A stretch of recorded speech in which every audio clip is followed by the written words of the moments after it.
An Israeli strike in Gaza that killed 7 aid workers for the non-profit World Central Kitchen has touched off fury and indignation.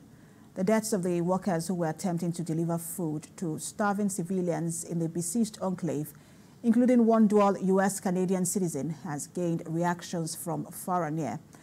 Worldwide condemnation rises as Israel's military stands accused of deliberately targeting charity staff, bringing food to thousands of Gaza Palestinians facing imminent famine. We have details in this report. Pressure is mounting on Israel after 7 people working for food aid charity World Central Kitchen were killed in an Israeli strike in Gaza. 3 British nationals, John Chapman, James Anderson and James Kirby, were among those killed. In a tribute, the family of James Kirby say they are utterly heartbroken and he will be remembered as a hero. The head of the Israeli military says the strike was a grave mistake that occurred due to misidentification. We were outraged to learn of an IDF strike that killed a number of civilian humanitarian workers yesterday from the World Central Kitchen, which has been relentless in working to get food to those who are hungry in Gaza and, quite frankly, around the world.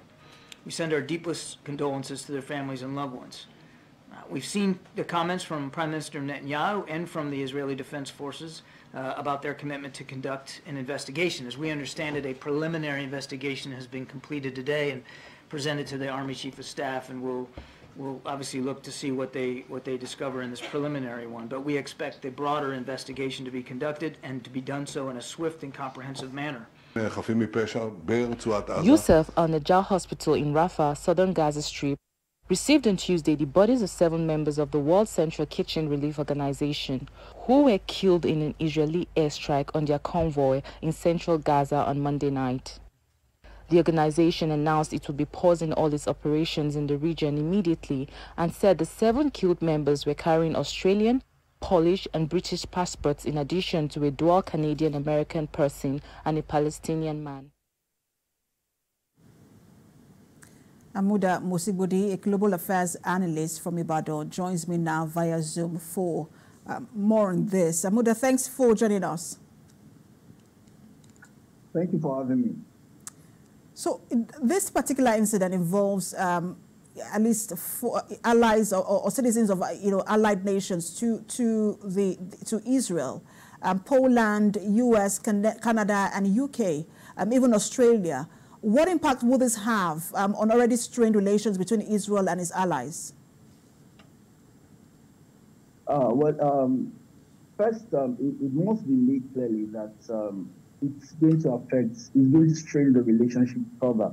Don't forget that some of these allies are already backtracking on their support for the US. For instance, in December, the UK was clear about its position that while it supports Israel's right to self-defense, it must be within the ambit of humanitarian laws. And this is also what applies to a lot of the allies that of Israel.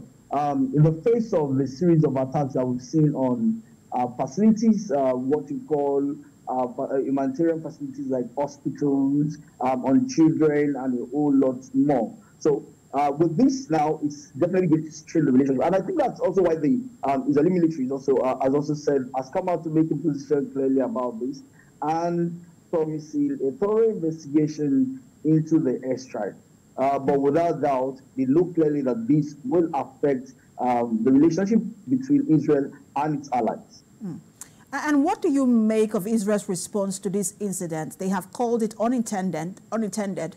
They also have said that, look, they are grieving with the families of those killed, but no public apologies have been made.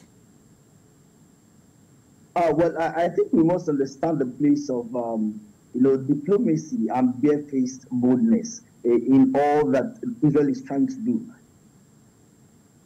First, tendering a public apology on the part of Israel would mean that they may also have to tender public apologies to Palestinian children who were killed in airstrike, Palestinian women who were killed in airstrike. And so there's been this double-faced attitude on the part of Israel and its military in this regard. So when you see that they are not tendering an apology, but they are saying, oh, it was an unintended mistake, then it's a way of saying, okay, we are sorry, but we are not sorry. Because if you look at what has happened now, this is not the first airstrike on Gaza. We have also seen condemnations updated, the airstrike on these facilities, on hospitals, killing of children in all these airstrikes, killing of women, what you call non-combatants in this airstrike, and now this is coming. And this definitely is bringing it to a end. So Israel, I do not expect, would not come up. I do not expect Israel to come up with an apology. All they will do, which expectedly they have done, is to say, oh, this was not intended, and that they definitely grieve with the grieving family. But the fundamental question is that enough to bring back the lives that have been lost? Does it also explain the series of attacks, or series of airstrikes that have led to the demise of non-combatants in Gaza since this whole crisis started in October? And as you look at the entire situation, what are the overall repercussions for Palestinians now that the World Central Kitchen has suspended its humanitarian work in Gaza? Well, unfortunately, it's not worsening the humanitarian crisis in Palestine at the moment. At the moment, Palestine is facing, the Palestinians are facing a serious humanitarian crisis. And with the position by some of these humanitarian organizations that they have to stop work, some charity organizations that they have to stop work, it's just going to worsen it. But again, it's a win-lose situation. The win part of it is that it's also going to help draw attention to the series of unprovoked attacks that we have seen coming from the part of Israel, the Zionist attacks on Gaza on the part of Israel. And it will again help garner the necessary support that the Palestinian government and the Palestinian people need to, stall Israel from going further with a series of attacks on Palestine, as well as some institutions within, the Palestinian state. Especially with the current hearings and rather the case at the ICJ. We'll also see how this impacts on that as well. Thank you so much for your time, as always, Global Affairs Analyst Amuda Musibudi. You're welcome.